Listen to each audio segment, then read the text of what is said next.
Bill McDonough is the co-author of Cradle to Cradle. I'm Greg Dalton. He's our guest here today at Climate One at the Commonwealth. Thank you, Bill, for your comments. I'd like to pick up on the Cradle to Cradle Products Innovation Institute that you mentioned is getting going here in California. You mentioned that you donated the intellectual property. And how will that work? I mean, how will the certification process work? One of the critiques, I guess, of the previous way was that it was a little bit of a black box. Will this be open and transparent in terms of the protocols for how a company gets a product certified? Absolutely. And what we had before was a way of helping our clients get registered in their improvement. It was an internal process and wasn't really a public thing. It was a private certification. And we agreed that it really should be a public good because we think it is valuable. And we looked for ways to give it away, but we didn't want to just give it into the web because we have thousands of chemicals databased for their positive effects, not just negative. And we didn't want to just release that and have it turn into something used by hacks to make a mess of it. So the nice thing about releasing it now to the Institute is that we can give it over in a coherent way that can be part of the public good, public domain. And so people will be able to bring products to assessors all over the world. We're training people to replace us. So there'll be assessors like accountants, all over the world who know how to deal with the cradle-to-cradle protocols. And then they can assess products everywhere, and they will be sent to the institutes for their certification. And they'll pay to get this certification? Companies will pay to get this product certified? Yeah, they have to pay the assessors. They can use their own people, and then they'll pay a nominal fee at the institute for the registration of their product in the databases of certified products. And the idea being that over the years, there'll be institutes in most countries and thousands of assessors. And we're going to have to trust everybody. It's like taxes. We're basically saying everybody, check out your stuff, report on it, make it transparent, and put it on the web. We're going to make everybody put their information on the web, make it live. And if they meet their goals, they get to stay certified, and they have to improve their product constantly. And if they stop doing that, they can lose their certification. But you said something, responsibility, which is producer responsibility. Right. So you're okay with lead in a computer as long as the computer maker takes that computer back. That's what we proposed starting in the 80s, yeah. But Silicon Valley's been very reluctant to extend producer responsibility. They say it's the consumer, we sell it.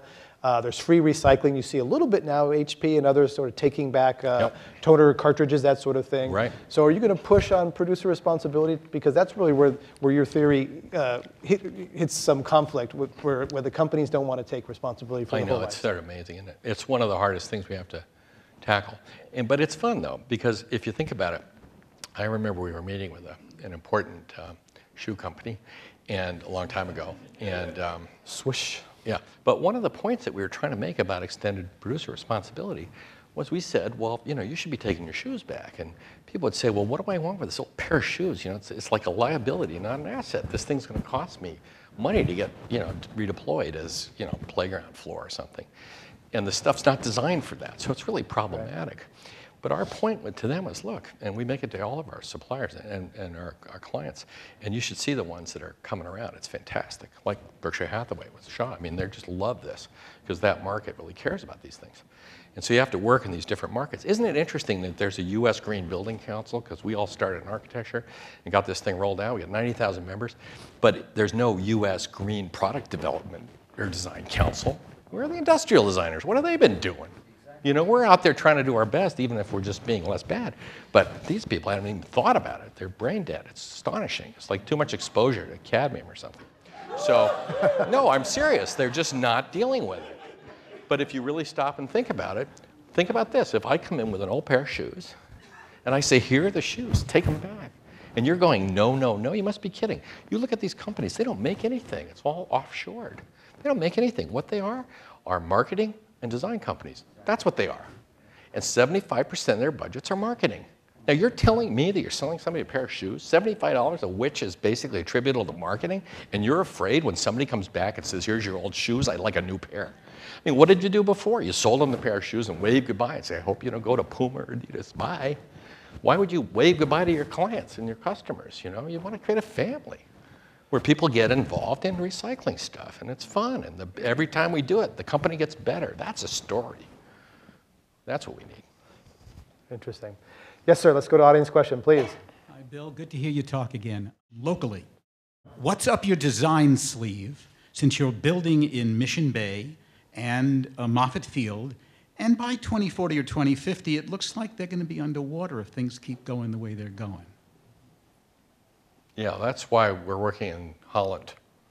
We're trying to get a sense of what's coming at us. Working with the Dutch and watching them work with the natural world when the natural world represents such a threat has been fascinating.